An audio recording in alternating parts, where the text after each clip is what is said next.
if you wouldn't mind. Hi Renee. How do you reflect on the game today, and do you think Arsenal created enough chances to win the game? I think the first half we're kind of feeling each other out, and I think Tottenham are much stronger this year than last year. They have a more aggressive pressing structure. They can do it physically, and they're very brave on the ball when they build. And especially in our press, we wanted to be patient and bait them in areas and create certain turnovers. And I think we did that at times. So that's why maybe the first half looked a little bit like we were feeling each other out. That was the case. We wanted to find the right moments. And we always knew that the second half was going to be important for us, off the back of the Bayern Munich game, of course. But also knowing Tottenham and how they usually play their 90-minute games, we knew the second half was going to be big for us. And I think we show that in the way we come out, and the players coming on with a lot of energy and quality, with Taylor and Olivia then from the 46th minute. And we create momentum, so I'm happy with that. And we have a lot of situations in and around our box. But we need to capitalize when we have momentum. It's again about momentum like it was after Bayern, but now on the other side. What we'll look at is I think we get passes into their box. The finishes aren't so easy from those moments we get in the box. So that's definitely something we want to look at, that we have shots, but can we create bigger and better opportunities with clearer shooting opportunities. Does this feel like a tricky period at the moment? Yeah, of course. We said it in the changing room with the players. It's hard at the moment. We can't deny it. And even though happy with Leicester, happy with a lot of things, not the result against Chelsea, but a lot of things in the performance.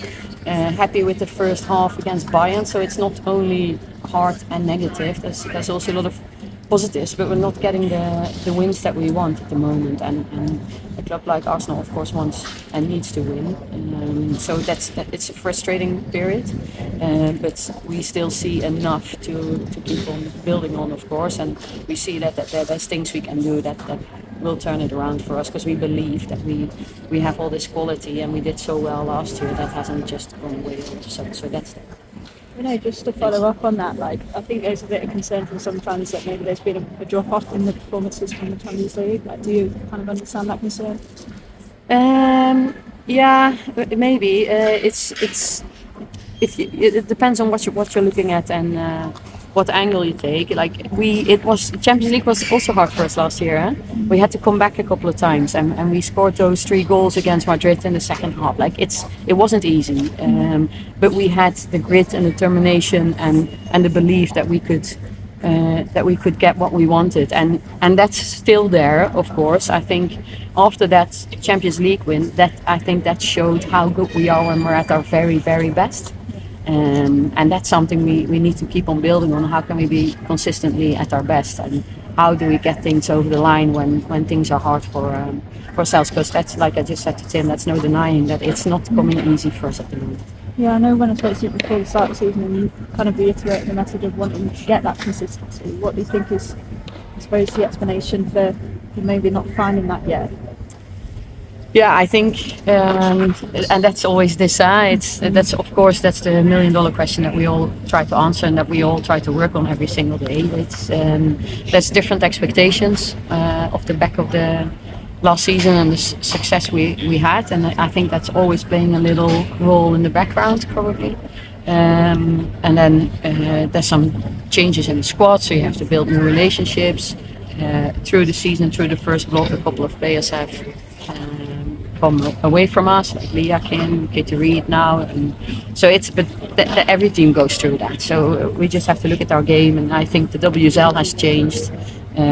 More teams can compete. You see it. It's not as easy anymore, and teams play differently. So we have to find solutions for those types of games as well. Do you think that expectations were potentially too high coming into this? Like the Champions League maybe inflated some expectations for the season?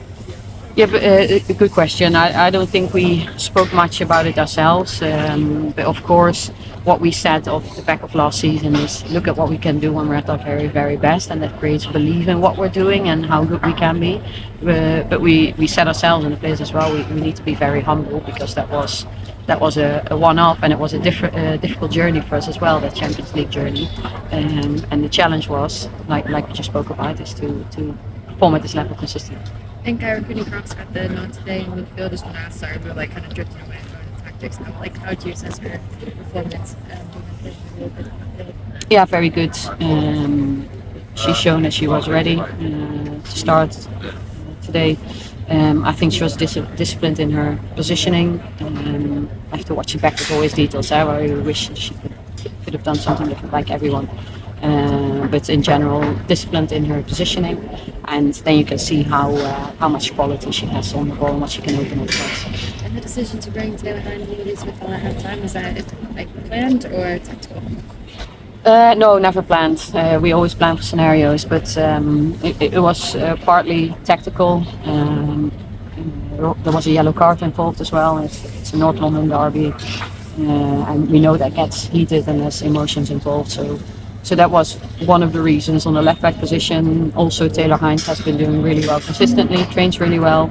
I think she did well today coming on, and then Olivia Smith, we've loaded back a lot the last couple of games. She's played a lot, so we needed a new energy injection and something else on that wing, and wanted to go more 1v1 on their fullbacks. And then of course Olivia Smith is a really good option for us, and we're really happy. She's been managing some medical issues since the camp with Canada, but she's been training more consistently now, and she was ready to play today. So that's a real asset for us. It was hi Renee. It was 150 appearances for Steph Catley today, and I was just wondering how you feel she's coping with the leadership role in the absence of Kim and Leah. Yeah, of course, can't deny that Kim and Leah, we miss them. They are our captains for a reason. They feel strongly for the club, they understand the club really well, and they are experienced players. So of course we miss them, but we have a captaincy group with Lotte, Katie McCabe and Steph Catley, and they all do it together now, and still Kim and Leah in the environment are still good leaders for us. They're just not active for us on match day. So Steph is wearing the armband, and she does it really well. She's calm, she's a leader, she communicates really well, and especially in these kinds of games you need composure, and Steph's always composed and likes to find solutions. But they're carrying it together now, so together with Lotte and Kate, it's just someone needs to wear the armband.